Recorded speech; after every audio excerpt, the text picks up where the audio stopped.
Wreaths Across America, one of the trucking industry's biggest charitable events of the year, is here.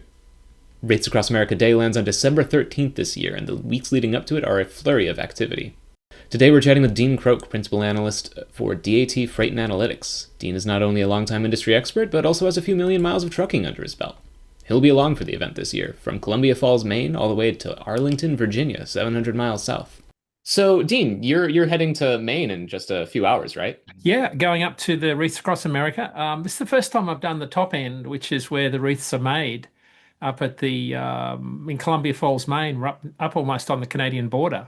It's where the Wreaths Across America started back in the 90s when the Worcester family had that excess of wreaths that they didn't know what to do with. And the gentleman that I think it was Merrill Worcester decided that he would take them to Arlington and lay them on some headstones. And that's what started this massive volunteer organization that's ended up in some 5,500 locations around the United States and some overseas, where they'll be laying wreaths at locations on December 13. So part of it is this massive event that happens this weekend where all of these trucks, hundreds of trucks, are going to descend on Columbia Falls, Maine this weekend and then be dispatched to 5,500 locations. It's absolutely amazing. So this little small location turns into this massive truck stop, a bit like Iowa 80, but in terms of the volume of trucks that are going to be in there in this one location. And we're going to have this big event on Saturday night. It's called the Drivers Lounge. Radio Nemo, the Road Gang Radio, will be there. Jimmy Mack and I'll be there over the weekend recording all of this and interviewing drivers. Tyson Foods are going to be doing some catering, and they'll be serving 3 meals a day to all of these drivers over the weekend. And they'll be loading all of these wreaths into the trailers, thousands of wreaths into these trailers before they're dispatched all over the country. And they'll be doing multiple deliveries as they go all around the country for the culmination of the deliveries that end up with all of the volunteers going to all of the cemeteries for the laying of the wreaths on Saturday the 13th. So it's a massive logistical exercise that sort of starts 2 weeks out from December 13, but really gets going this weekend. And of course, the big event is the convoy to Arlington that you'll see on the news that a lot of our truckload carriers donate trucks to. And a lot of those trucks are wrapped or painted in veteran themes. And you'll see them throughout the year running around the highways hauling freight. But this time of the year, they are dedicated to that particular task, which is going to Columbia Falls, Maine, and then participating in a convoy where they'll drive from Columbia Falls to Arlington Cemetery, but along the way, stopping at various locations for a special ceremony. And they'll take 6 days, I think it is, to get to Arlington. So it gives you a sense of over that distance, they'll stop at many locations to have a ceremony with a number of people. But what you don't see, and if you haven't seen this spectacular, there's something like 30 to 40 law enforcement officers escorting this convoy of trucks. And then in between the law enforcement officers and the 14 trucks in the convoy are 14 Gold Star families in Chevy Tahoes, and the Chevy Tahoes are wrapped in Gold Star livery. Oh, So wow. it's a massive convoy of vehicles rolling down the interstate, lights flashing. It's just an amazing moving ceremony that sort of goes over the course of the 6 days that gets into Arlington by the time you get to the Saturday morning. And then, of course, there's thousands of people that turn up in the cold morning of Saturday the 13th at Arlington that then once the trucks are staged all around Arlington Cemetery, the volunteers go to the back of all the trailers, and then they pick up the wreaths at the back of the trailers and then walk around and place wreaths at the back of the trailer, from the trailer door to the headstones. But it all starts a couple of weeks out from December 13, so we're kind of in the middle of that 2 week window. Then the peak of it, of course, is this weekend. But when you talk to the folks at Wreaths Across America, they've already been shipping intermodal loads of wreaths to the West Coast. Last week, they've already been shipping containers to Guam, to Europe, to some of our military bases where there'll be ceremonies. And Oh, and Connor, all this is donated services. So this is sort of one of those things where truckload carriers across the country donate all of their services, and to think it's all done with the support of the trucking industry is just it's just amazing. So we're doing some things. My wife's catering company has put together food boxes for all of the drivers, kind of like a little survival kit of, overnight oats and coffee cups and marshmallow chocolate mixes for the drivers on their way down. We've made some cookies with wreath-shaped cookies for the drivers and the families. So we're doing all sorts of things for the drivers. Tyson Foods are doing all the catering this weekend up at the Gold Star lounge that they've built for the drivers. So there's lots of things going on to support the drivers. But for a lot of drivers, this is a really big deal because they are all veterans in their own right. And they all take a lot of pride in this. And as you'd know, uh, veterans make up a substantial, percentage of truck drivers in this country. I think the number is in the order of something like 20% of truck drivers have a military background. And that's why I think it's such a big deal. And that's why so many truckload carriers get involved in, and not just truckload, but, LTL and, truckers in general. But it makes a big percentage of the truckload sector. And that is just a massive national and international operation. How did you get involved with this?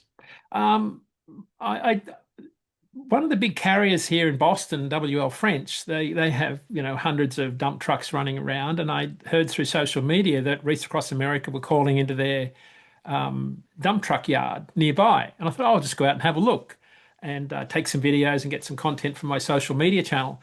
And I was blown away by the spectacular nature of all of these vehicles rolling in and all these police and all the trucks wrapped in military theme. And there was a couple of truckers that I knew.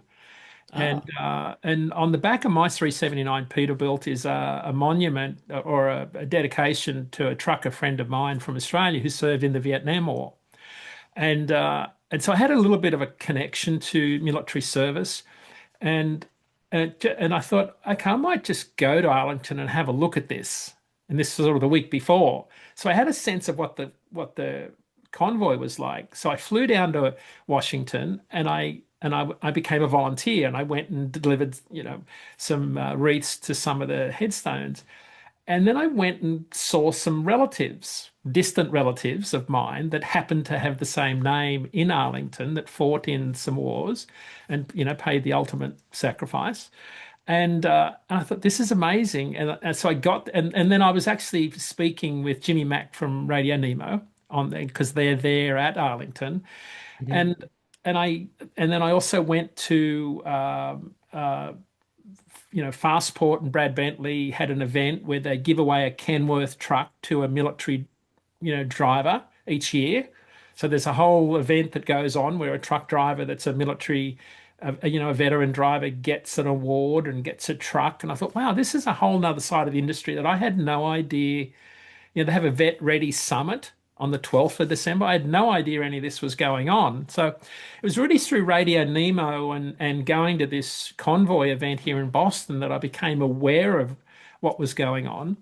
And then I connected with Courtney George, who's the logistics manager of Wreaths Across America at Mid America Truck Show last year through Radio Nemo again. And she was talking about how she has to find all of these trucks to move all of these loads. And of course, that's DAT's core business is, Mhm. finding capacity. So I got to talking about how we could help, how we could, help promote it. So in our small way, we've been helping promote the event. I've been doing a lot through my various social media platforms to help promote the event. We've had her on our IQ show, and DAT's been doing a lot of work in the background to help promote the event through our corporate platform and making some donations here and there. So that's really how it got started, was really just being aware of it, but being curious about what it was about, but really from a truckload capacity perspective, why were these people involved and who were the drivers behind it and why were they doing it? So it was really the personal, the people behind it angle that got me intrigued. But it was really at the heart of it was the connection with John Kelly, who's on the back of my truck, who was a veteran, back in his Vietnam War days. And later this week, you're participating in a radio program for this, right? Yeah, so Jimmy Mac's flying up there. I do a couple of regular segments for Radio Nemo on the part of Road Gang Radio, and Jimmy's flying up there on Friday. Wreaths Across America have their own radio channel, but Jimmy Mac's flying up there, and we're going to be interviewing a whole bunch of truckers and helping promote the individual drivers and talking about their story. For a lot of drivers, this is sort of the highlight of their trucking career. A lot of the work I do with social media is really talking about the drivers and their lives because having been a trucker, over quite a few million miles, it's a fairly lonely life. You're kind of married to the job. You don't really have much of a life outside of trucking because you're always heading in the wrong direction from home, and it's always hard to get home. So, for a lot of drivers, getting together with other drivers at events like this is a chance to get together with people, like-minded people at an event where you get to socialize. Because it's very hard to get together at events with other truckers, other than truck shows and events like this. It's almost impossible. And even when you do have time off as a trucker, it's in little short, bites of time. It's so for a lot of guys, this is a really important event, and some of them make this their annual vacation week. Yeah. And one last question for you. When and where can people listen to the Radio Nemo program as you're hosting it? The best way is I find I do it through iHeartRadio. I download the iHeartRadio app. It starts 7 a.m. Central every day. You can also listen to it on YouTube and Facebook Live every day. So I have it sitting in the background on my computer here on iHeartRadio and just let it play in the background. Or if you want to catch it later, YouTube, it's always posted later that morning on YouTube or Facebook Live. It's always a number of ways to do it. But I'm an iHeartRadio fan. All right, awesome. Thank you, Dean, so much for your time. I hope your Appreciate travel it. domain goes well. Yeah, thank you. Appreciate it. Thanks for having Thanks. me.